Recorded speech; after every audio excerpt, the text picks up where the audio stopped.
finalizado. Eu acabei de finalizar o livro, foi acho que há máximo 20 minutos atrás. E eu precisava falar sobre ele, eu não ia conseguir simplesmente colocar alguma coisa na TV pra assistir e fingir que isso aqui não aconteceu, entendeu? Não sei nem por onde que eu começo a falar sobre ele. Bom, eu vou falar basicamente sobre o que é. Eu acho que eu vou dividir esse vídeo em dois, falando a primeira parte sem spoilers e depois com spoilers e a minha opinião. Porque eu acho que isso é mais fácil, porque eu não sei se todo mundo já teve a oportunidade de ler e eu também não quero estragar a experiência de ninguém. Porque, como algumas pessoas já devem me conhecer aqui na rede, eu sou um pouco emocionada a falar dos livros. Então, talvez alguns acontecimentos para mim tenham me impactado mais que algumas pessoas nem vão ligar tanto para isso. Bom, Alchemized, ele inicia com a Helena Marino, que é a nossa protagonista. Ela acorda em um tanque de inércia e ela se descobre prisioneira de guerra. A princípio, o que a gente tem é que ela vai acabar sendo morta a qualquer momento, mas descobrem que tem um pedaço da memória dela que tá faltando, ou seja, alguém apagou a memória dela. Então, em vez de ser morta, torturada ou enviada para trabalhar como escravizada, ela é enviada para um animante, para que ele consiga investigar a mente dela e descobrir o que ela tá escondendo. Por quê? Porque como prisioneira de guerra, ela fazia parte da resistência, que basicamente foi aniquilada, né, alguns meses atrás, e ela é uma das últimas que sobrou e que ninguém sabia que estava viva ainda. Então, eles querem saber se ela tem alguma coisa muito importante para guardar, porque é uma memória tão importante assim, né, que ela esteja para ser apagada. Então, eles mandam ela para esse lugar para ela fazer então esse procedimento que é deixar invadir a cabeça dela para tentar descobrir o que aconteceu. A princípio, eu achei que a história inteira ia se passar na casa desse general que ela foi enviada, né? Eu não sei falar o nome, mas eu achei que ia ser tudo ali baseado nessa disputa dela pra descobrir, né, quem que fez isso com ela, quais são as memórias que ela tá escondendo. Mas não, o livro ele traz assim uma mudança de cenário bem brusca, digamos assim, bem definitiva. E a gente até fica um pouco aliviada, porque a gente não aguenta muito, pelo menos eu não aguentei. Acho que são as primeiras 200, 300 ou 400 páginas que são nessa casa, então pra mim, assim, ó, sufocante. Mas não é só esse cenário que tem no livro. Em geral, eu achei esse livro muito impactante, de uma forma mista, porque tem muitas coisas, atrocidades que acontecem, ao mesmo tempo que ele também é muito sentimental, então tu sabe muito mais sobre os sentimentos da personagem principal do que, de fato, acontecimentos, entende? Eu acredito que esse seja o motivo pelo livro ser tão grande, é porque ele descreve muitos sentimentos, e é uma coisa bem química, assim, eles descrevem procedimentos, sentimentos e enfim, vários fatores que ocorrem com os indivíduos a partir desses procedimentos.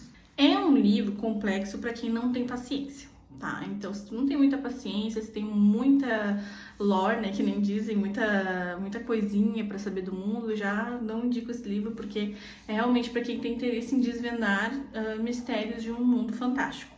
Então tem muita coisa ali que, por exemplo, nem aparece, mas que são possibilidades, né? A personagem, ela começa a falar sobre várias hipóteses do que pode acontecer de um procedimento, que não acontece, mas ela descreve todos.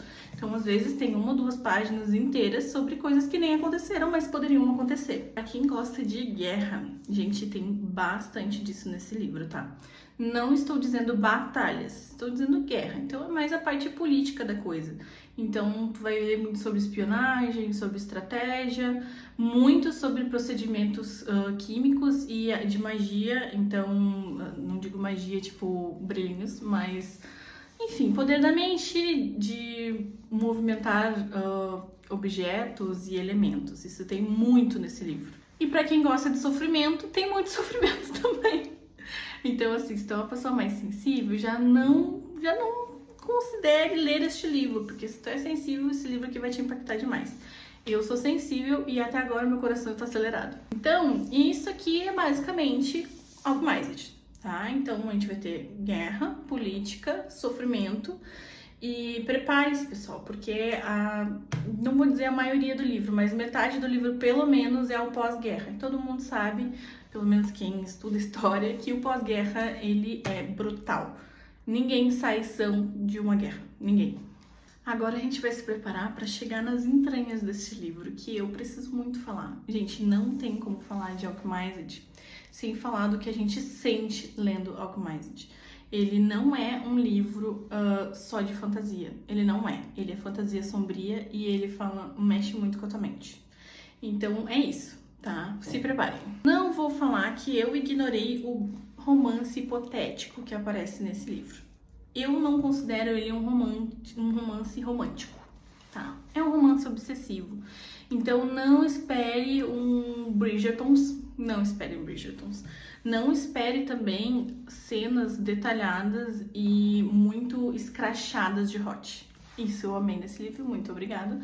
Não tem, tá? Então, assim, se você prefere esse tipo de conteúdo, vocês podem ler, sei lá, Uma Chama de Ferro da Vida, uma Cotar, que daí são fantasias que são mais por esse lado. Isso aqui não é um romance romântico. E mesmo sendo uma pessoa muito romântica, eu não achei isso um problema na história. Muito pelo contrário, eu achei isso ótimo. Porque se chegassem pra mim pra romantizar o que acontece nesse livro aqui, eu acho que eu ia botar fogo nele. Mas eu não tive essa vontade. Por quê? Porque isso aqui... Eu não sei se todo mundo concorda comigo, mas isso aqui mexe com a nossa cabeça de um jeito que tudo se encaixa. Gente, tudo se encaixa. E é uma história tão redondinha que eu não sei quando é que eu vou superar esse livro. Falando sobre a Helena Marino, né? Todo mundo sabe que Alchemized, ele é uma fanfic de Hermione do universo de Harry Potter, tá? Se você não sabia, agora eu estou te contando. Então, Helena Marino, eu acho que ela não carrega muitos elementos da Hermione. Podem me matar por isso. Eu acho que até tem algumas semelhanças, como por exemplo, ela ser muito inteligente, a aparência dela basicamente é uma réplica. E é isso, ela é inteligente e aparência. Mas eu acho que essa personagem tem muita coisa autêntica que eu admirei muito. Personagens frágeis. Eu acho que eu nunca cheguei a trazer minha opinião sobre isso, mas uma das coisas que me fez desistir de Quartasa é a quantidade de vezes que é descrito a fragilidade da Violet, certo? Então, pra mim é um pouco irritante. Mas em Alchemized, eu sou muito hipócrita nessa parte. Por quê? A fragilidade da Helena, ela é um pouco diferente. Ela tem sim as suas limitações, ela é uma curandeira, ela não é uma guerreira. Ela passou muitos anos somente em hospital curando, então grande parte da ressonância dela foi pro saco. Ela tá sempre esgotada e é isso, gente. Ela tá sempre mentalmente instável. E ela vai se colocando em várias situações que agravam 100% a situação dela. Então, neste contexto, pra mim, foi totalmente coerente a fragilidade dela ser tão destacada no livro. Porque é um livro de pós-guerra. É um livro que tu tá vendo personagens completamente destruídos. Isso, pra mim, é totalmente plausível, certo? Então, me desculpe, Violet, por não gostar de você, mas não, entendeu? Ignore isso. Então, Helena Marino é essa prisioneira de guerra sem memórias. Tudo que ela se lembra que ela faria de tudo pelo tal do Luke. O que é o Luke? O Luke é o Principado. É basicamente o símbolo do governo daquele país, que é Paládia. E ele, basicamente, todo o governo dele é baseado numa religião cujo deus, se eu não me engano, é o Sol. E o Sol... É isso, gente. Todas as graças que aconteceram com a família dele foram por causa do Sol, porque o Sol escolheu ele. Porque conforme o livro vai passando, a gente descobre ser uma grande farsa.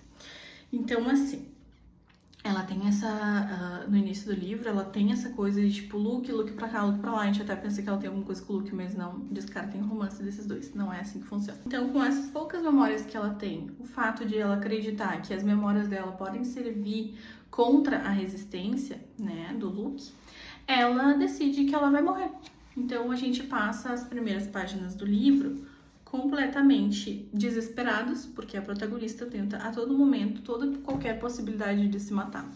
E isso vai ficando cada vez mais frustrante, porque o seu captor não deixa ela se matar. E assim, eu não sei pra vocês, mas isso mexe muito comigo, porque quando tu chega a este ponto, quer dizer que realmente não existe mais nada que tu possa fazer. E ela se encontra nesse estado. Então, quando ela tenta diversas vezes e mesmo assim é impedida, gente, tem vezes que tem uma hora que ela só senta no meio da chuva e espera que aconteça a qualquer momento e ela não consegue. Então, pra mim, isso é o auge do desespero. A gente tem essa figura que era pra ser misteriosa, mas não achei tão misteriosa assim. Na verdade, deu pra ver que ele era bem obcecado desde o início, né? Mas enfim, eu vou chamar de Kane, porque eu acho que, sei lá, não sei se fala desse jeito, mas eu não vou chamar ele de Farron ou Kane. O Kane, então, ele é este homem que é o captor dela. Então, ele entra na mente dela várias vezes, trata ela muito mal, como sempre, né, gente? A gente sempre conhece um enemies to lovers desse jeito. Só que não é pra ser um enemies to lovers, porque a real é que ele é assim. Ele não vai, ai meu Deus, magicamente mudar a personalidade dele e tratá-la bem. Pelo contrário. Isso é ele em sua mais pura forma. E não sei se todos concordam comigo. E assim a gente, né, acaba observando mais uma fórmula que a mocinha se apaixona pela fera. Igual a Bela e a Fera, igual a todos os outros livros onde o homem é um bruto, desgraçado, e a mulher tenta consertar ele. É isso que acontece aqui também, tá? Então não se iludam. Ela começa a tentar investigar basicamente o que está acontecendo, a entender por que ela tá ali, por que as memórias dela não voltam, e tudo vai se desenrolando ao redor. E eu tenho que elogiar muito a construção de cenário de mundo deste livro, porque tem coisas que vão acontecendo que a gente não dá muito bola, né? Por exemplo, ela fica olhando o jornal e às vezes vem uma notícia do tal de um programa de repovoamento que tá acontecendo, e a gente acha que é totalmente irrelevante porque não está ali na casa com ela. Ela é uma prisioneira de guerra tentando recuperar a memória. Isso não tem nenhuma relação com ela. Até o momento que a mulher desgraçada que tava, né, tentando fazer ela se curar, bota ela nesse programa de repovoamento e basicamente ameaça ela que se ela não engravidar, ela morre. Então isso é um dos elementos, assim, que eu elogio, porque realmente eu não esperava que isso fosse chegar nela. Eu ficava muito agoniada, né, em saber o que estava acontecendo. Eu não conhecia nenhuma dessas personagens que ela se referia antes, então pra mim era uma coisa bem distante até começar a acontecer. Então aí tu pensa, né? Tu já tinha essa questão da tua memória. Tu está sem memória na casa de um cara que é o teu inimigo, cercada de inimigos. Tu não consegue usar mais a tua ressonância, porque tu tá algemada. E aí, do nada, tu tem que engravidar. Gente, como é que a gente tem que se sentir com uma notícia dessa, né? E aí chega, né, a questão de que o filho dela nada mais é do que um corpo novo pro vilão do livro, que eu vou chamar de Murag, porque eu não sei como é que é o nome dele. Enfim, eu acredito que seja assim que se pronuncia. Que é pra ser um corpo novo pra ele. Porque o que acontece? Neste mundo pós-guerra, o que prevalece é a necromancia. Então tem um tal dos imortais, que basicamente são as almas deles são colocadas em corpos já mortos para eles controlarem, eles vão se decompondo normalmente e eles vão precisando trocando de corpo em corpo, certo?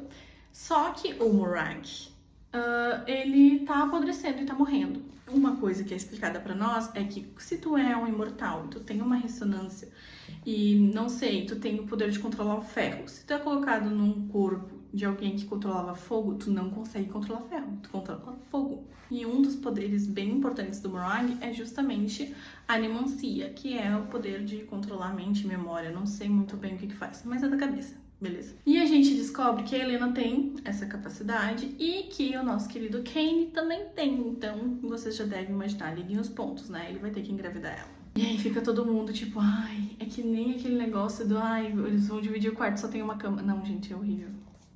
De verdade, não pensem nesse livro como um romance, por favor. São momentos bem ruins de se ler e traumatizante para ambos os personagens. A gente consegue perceber que o próprio Kane, ele sai vomitando, inclusive, e ela fica completamente traumatizada, lembrando que eles já são sobreviventes da guerra, ele sendo o maior dos assassinos do lado dos necromantes e ela sendo uma curandeira do lado da resistência. Guardem essa informação. E aí, a gente sabe que durante o livro eles explicam que a gravidez, ela tem um custo, né? Então, as pessoas que têm poderes, elas podem morrer, enfim, na gravidez. Ela começa a passar muito mal, ela já passava muito mal porque ela desenvolveu ataques de pânico, bem compreensível, inclusive, e aí ela vai ficando mal durante a gravidez. E aí chega o momento em que acaba a parte 1 do livro, que é quando ela começa a recuperar as memórias.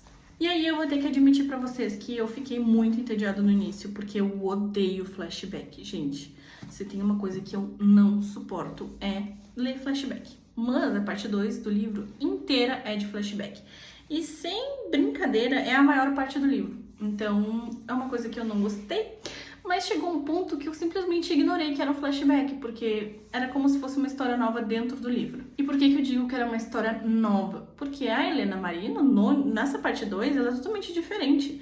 A gente vê um outro lado dela, um lado que ainda não acabou a guerra. Então, retrocede lá, não vou dizer pro início, mas basicamente uns 3 anos atrás, 4 anos atrás talvez, que é a Helena Marino não traumatizada totalmente. Então a gente vê que ela ainda tem força de vontade, ela ainda tá naquele hospital cuidando das pessoas, ela sofre preconceito por ser uma pessoa de outro país. E ela tá ali, no meio das pessoas morrendo por causa da guerra. É uma mudança de cenário muito brusca, porque a gente conhece a Helena de um modo muito frágil. Ela tá morrendo, ela tá sempre em ataque de pânico. Então mudar pra Helena Marino de 4 anos atrás e ver que ela era uma pessoa muito ativa na guerra, pra mim foi um choque. Inclusive foi muito boa pra construção do personagem. E eu tive que, assim, ó, me controlar muito pra não ler a parte 1 logo depois que eu terminei a parte 2 de novo, porque eu queria entender as referências que ela faz no início do livro, porque no início do livro aparece um monte de gente falando com ela como se conhecesse, como se conhecesse ela, mas a gente não conhece essas pessoas, então eu queria muito saber. E quando eu fui ler de novo, eu fiquei tipo, meu Deus, gente. Enfim, a Helena é assim, né? Ela é uma curandeira, ela está lá, ela é melhor amiga, uma das melhores amigas do Principado, que é o Luke. Ela conhece o Soren, ela conhece a Lila, são todos muito amigos. E só que é isso, ela é meio escanteada pelo fato dela ser estrangeira e por ela ter a vitamancia, não sei como é que se fala, mas enfim, ela é curandeira. Que por algum motivo é considerado um dom do mal, assim, porque ela consegue, né, enfim, mudar o curso natural das coisas, né, salvar as pessoas da morte. E como eu disse, a resistência, que é a chama eterna, eles são bem religiosos, então é tudo assim, tem que ser tudo natural, tanto é que os necromantes, eles são 100% inimigos porque eles mudam isso. Eles revivem as pessoas que já estavam mortas, então vai tudo contra tudo que eles acreditam. E aí, do nada, um belo dia, chamam ela pra fazer uma missão. Por quê? Porque é um cara que queria ser muito o espião deles, exige ela pra ser a mensageira dele. E aí todo mundo fica tipo assim, ai meu Deus, ele deve gostar dela. Gente, não. Isto não é um romance romântico. Ok, voltando. Então ela vai lá, aceita essa missão, porque, como a gente sabe desde o início do livro, a missão dela é proteger o Luke e fazer de tudo pelo Luke, certo? Então ela aceita e descobre que nada mais nada menos que o espião é o nosso querido Ken, né? O Ken. E ele, na verdade, não escolheu ela porque ele está perdidamente apaixonado. Ele escolheu ela porque ele lembrou do nome dela, entendeu? Não tinha exatamente o interesse que o pessoal da Resistência achou que ele tinha nela. Mas eles pediram pra ela fazer de tudo pra que esse homem confiasse nela. Então ela já chegou lá achando que ia se prostituir. O que é muito triste, porque daí a gente vê o início da degradação dessa personagem, que tem o coração tão puro, que foi ali de coração aberto pra aprender e salvar as pessoas, se degradando aí até este ponto para salvar uma causa que nem valoriza a presença dela, na minha opinião. E aí começa, né, gente, a questão do relacionamento dos dois. E como a gente já imaginava, ele trata ela muito mal, ela corre sérios riscos, ele fica revoltado ao ponto que ela chega a correr esses riscos sem se importar com a própria segurança.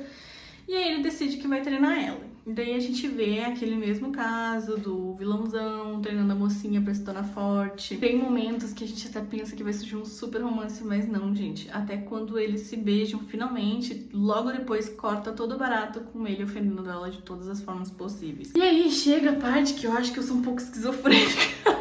Porque assim, conforme as interações deles vão acontecendo, eu vou realmente botando fé nesse casal. Eu vou realmente acreditando na conexão que eles têm, porque eles são muito parecidos, pelo incrível que pareça. Claro, ela não é uma ignorante, meu Deus, dá patada nele a cada minuto, mas ela é muito parecida com ele sobre a questão de se sentir sozinha, da rejeição, enfim, né? E eles não são tão lados opostos da mesma moeda assim. Então vai se desenvolvendo esse relacionamento, chega um ponto em que realmente ele começa a ficar obcecado por ela, que é o plano da resistência, né? Que ela coloque uma coleira nele pra ele obedecer ela. E funciona, ele fica obcecado por ela. E é uma tendência que já é conhecida na família dele. Guarde muito essa informação porque ela é importante. Então ele começa a fazer tudo por ela, protege ela, ela não precisa nem chamar ele, às vezes ele brota do além pra salvar a vida dela, isso é bem recorrente durante o livro. E, bom, basicamente ele começa a obedecer tudo que a Resistência quer contra a vontade. Ele faz um segundo acordo com a Resistência, que é pra manter ela viva a qualquer custo. Assim, gente, as coisas só vão piorando, nunca melhora. Por mais que tenha, uma hora vencem uma parte da batalha, eles pedem tudo de novo. E o pior é que, como é a segunda parte, a gente já sabe o que vai acontecer. A gente sabe que a Resistência não vai ganhar. Então, pra mim, é extremamente torturante essa segunda parte, porque eu sei que todo mundo vai morrer. A gente leu o nome daquelas pessoas no início do livro, sabendo o que aconteceu com elas. Então é extremamente horrível. Ao mesmo tempo que eu acho brilhante, porque daí me deu respostas pro que estava acontecendo. Porque a gente chega já com tudo destruído, e agora a gente sabe como as coisas foram construídas. Então, a Helena, por exemplo, ela não tem histórico, ela não tem grandes feitos na guerra. Ela é só uma curandeira. Por que apagaram a mente dela, sabe? E a gente vai descobrindo que não, ela não é só uma curandeira. Ela participou ativamente de grandes feitos da Resistência, inclusive sendo, às vezes, a principal responsável por esses grandes feitos, junto com quem? Então, é uma coisa assim que a gente já vai construindo na nossa mente o que vai acontecer no final, porque tudo que ela faz é por baixo dos panos. E é brutal, gente. Por isso que eu digo, quem gosta de guerra vai achar esse livro incrível, porque é muito brutal. As coisas que eles retratam aqui, a forma que acontece, tem consequências. As coisas têm consequências nesse livro. E eu já li muito livro que fala de uma grande guerra, mas nunca tem consequências, entende? Então, esse livro, começando com as consequências e depois contando o que aconteceu na guerra, pra mim é muito brilhante. Enfim, ela é xingada de todas as formas possíveis quando ela começa a se relacionar com ele, principalmente porque ele fica muito bravo com ele mesmo por ter cedido a isso, porque ele já imaginava que ela ia tentar seduzi-lo. E as pessoas da Resistência, ao mesmo tempo, ficam bravas porque ela conseguiu fazer o que eles acharam que ela não ia conseguir. Tipo, eles pediram uma coisa pra ela, ela conseguiu e ficaram bravos. Vai entender. As coisas vão se desenrolando, a Resistência perde, mas a gente descobre coisas. Como, por exemplo, a Lila, que é a paladina do nosso principado, está grávida dele. E ela consegue fugir com a ajuda do Ken. Não vou dar muitos detalhes sobre isso, porque eu acho que perde toda a graça. Mas vocês devem entender, quem já leu deve entender do que eu tô falando. E assim, eu acho isso muito impactante. Porque a Lila, querendo ou não, ela era basicamente o motivo da fraqueza do Luke. Durante todo o livro, ela se machuca demais, porque ela é uma das melhores guerreiras. E ele sempre se sacrifica por ela. Então, ela sobreviver enquanto ele morre, sendo que ela sempre sacrificou a vida dela por ele, é uma coisa assim bem chocante pra mim. Ela sobrevive e daí nasce, né, o nosso querido Apolo, que é o filho dele. E é isso, tá? O final da Lila, que no início do livro a gente tem uma ideia, que é o que contam pra ela, que ela morreu, pra Helena, né? Eles contam pra Helena que ela morreu. Na verdade, ela está viva e segura. Depois de revelar toda essa memória e depois da gente recapitular o que aconteceu no primeiro capítulo, que foi recontado aqui de uma ótica diferente, a Helena volta a si e ela não lembra de tudo isso que a gente leu no mesmo momento, tá? A gente sabe, mas ela tá recuperando aos poucos. Então ela sabe que ela tinha uma história com Kane e ela fica apavorada porque, querendo ou não, ele estuprou ela. E aí ela fica nesse misto de eu amo ele, ela tem as memórias de que ela amava ele, ao mesmo tempo que ela tem essa memória dos momentos que ela viveu naquela casa que foram aterrorizantes. Bom, ela engravida, né? Ela está grávida.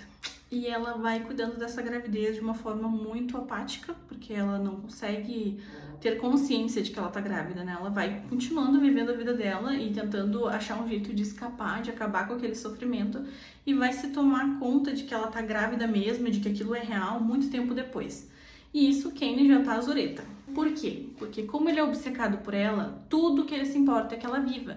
Então ele faz diversas maracutaias para que ela sobreviva a qualquer custo, até a custo da própria vida, que inclusive é uma coisa que se aborda muito nesse livro, o fato de que ele não espera sobreviver de nenhuma forma. E eles brigam muito sobre isso, porque a Helena não consegue se ver viva sem ele. E ele não quer viver de qualquer forma. E tipo assim, ele ama tanto ela, mas ele não quer viver por ela. Eu acho isso muito engraçado, mas enfim. Acontece muita coisa, tá, gente? Ela é abusada, espancada, assim, tantas coisas acontecem com essa mulher, sabe? E são coisas que são relevantes para a história. O que eu acho bom, não é violência gratuita, a gente entende depois o porquê que aconteceu aquilo, que aquilo foi uma consequência de tal evento, e que a maioria das coisas, inclusive, que é usado para torturar ela mesma criou. Isso eu acho muito irônico. Mas enfim, eles começam a tentar achar um jeito de separar, porque eu acho que eu não expliquei isso no vídeo, mas enfim, os imortais basicamente são o que mantém o Morag vivo, o vilão vivo. Cada partezinha dele é como se fosse as relíquias da morte, tá? Então, o que dá força para ele estar vivo são os imortais. E o Caine é um imortal. E ela quer muito fugir, a Helena quer muito fugir, só que ela não quer que ele morra. Então, ela fica tentando estudar uma forma de reverter o processo que foi feito nele. E, graças a Deus, ela consegue. E agora a gente já tá se dirigindo ao final do livro. Então... Gente, eu preciso dizer que eu gostei muito do final. Eu sei que provavelmente é uma coisa que irrita as pessoas, o final desse livro, porque é uma coisa meio irreal, né? A gente não espera que um livro assim tenha um final feliz, mas esse teve. E é um final feliz bem family friendly, eu diria assim. Eles são sobreviventes da guerra, então, obviamente, eles têm sequelas e eles não vão se curar dessas sequelas, gente. Então, não pense que eles vão viver felizes pra sempre num arco-íris, porque eles não vão. A Helena, enfim, ela desenvolve ataques de pânico, arritmia. O próprio Caine, ele tem uma tremedeira sem fim, porque, enfim, ele voltou a ser humano, ele não tem mais toda aquela força, mas ele continua cruel. Então é um traço da personalidade dele, e isso a gente precisa entender. E gostar desse casal não significa que ele é um bom casal. Como eu disse, não é um amor romântico, isso é um amor obsessivo. E a gente entender isso não diminui o casal, entende? Eu acho que eles conseguiram, da sua forma, sobreviver e conseguir achar esperança um no outro, né? Por mais que o Caine não tivesse nenhuma expectativa de sobreviver no final dessa história. Então eles conseguem sobreviver.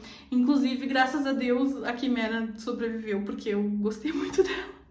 Gente, eu chorei, porque eu achei realmente que ele ia ter que matar ela, mas ele não matou, graças a Deus. Tem um curto período, né, pouquíssimas páginas em que eles estão muito felizes, que inclusive eu considero muito parecido com o final de Guerra Infinita, porque eles vão parar numa fazenda, tal como Thanos, depois de dizimar metade da humanidade.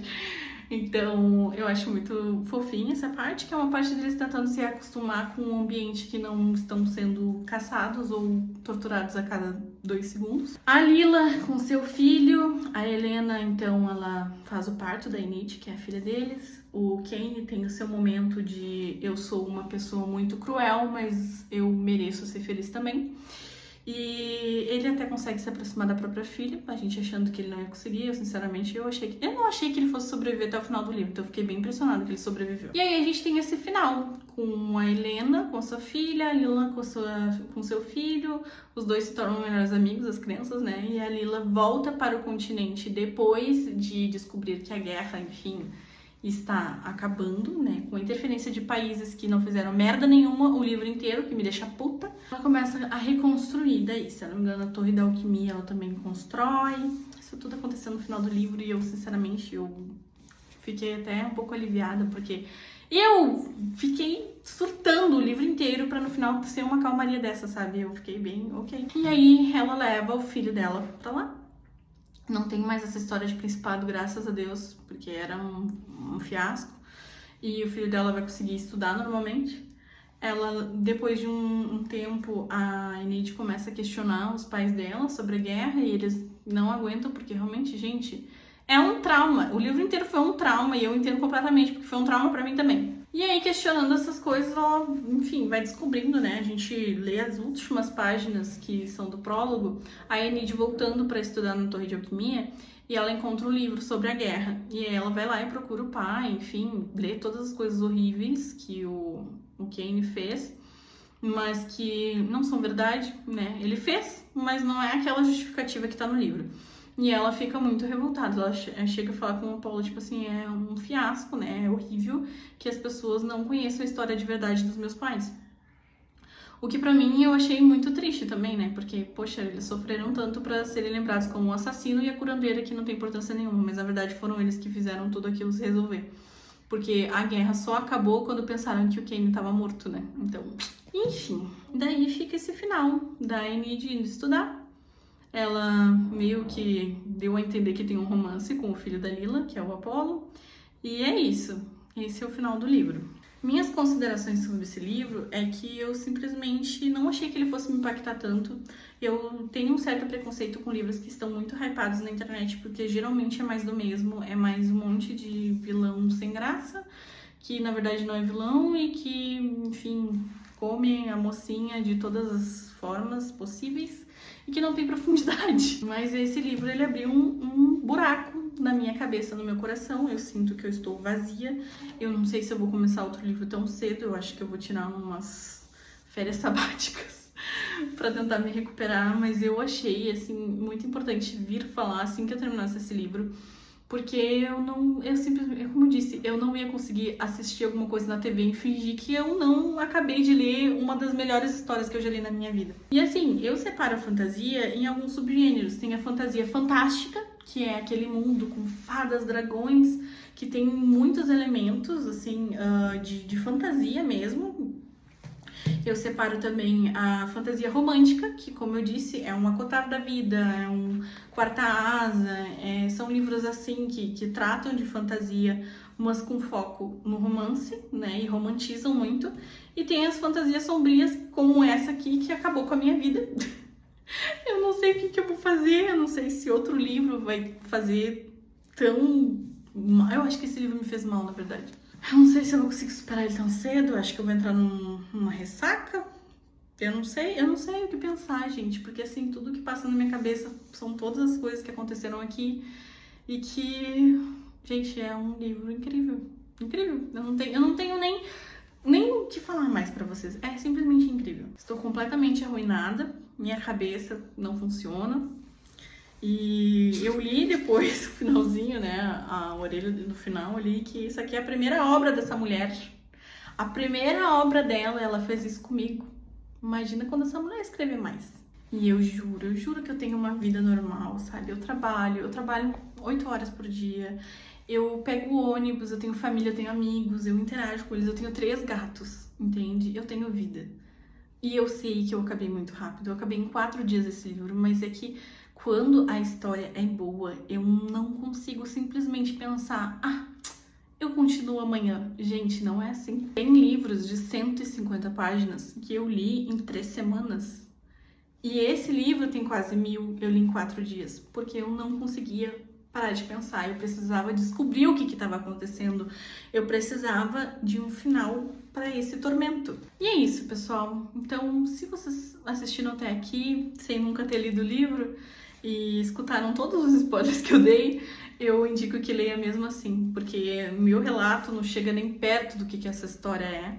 E eu acho que é uma história para ser lida com muita paciência, muita calma. E se você começar a sentir o coração acelerando demais, parem, não tenham um ataque cardíaco, mas esse livro é muito bom. E é isso, eu acho que é uma das resenhas mais emocionantes que eu já fiz. Eu tô me controlando pra não chorar, porque eu sou muito emocionada. Eu já limpei o meu rosto antes de começar a fazer esse vídeo, porque eu me emocionei demais, gente. É muito incrível, de verdade.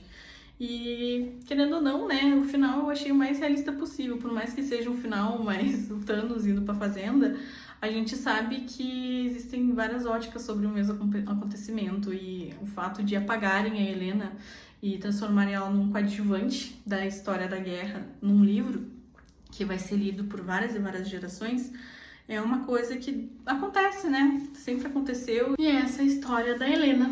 Não é a história de um rei, não é a história de uma mocinha que era muito pobre e ficou rica. Na verdade, é a história de uma menina que saiu de casa para estudar, que foi perdendo todas as pessoas que ela ama e que no final ela não foi lembrada como uma heroína, mas ela pelo menos conseguiu um final feliz com a pessoa que ela ama.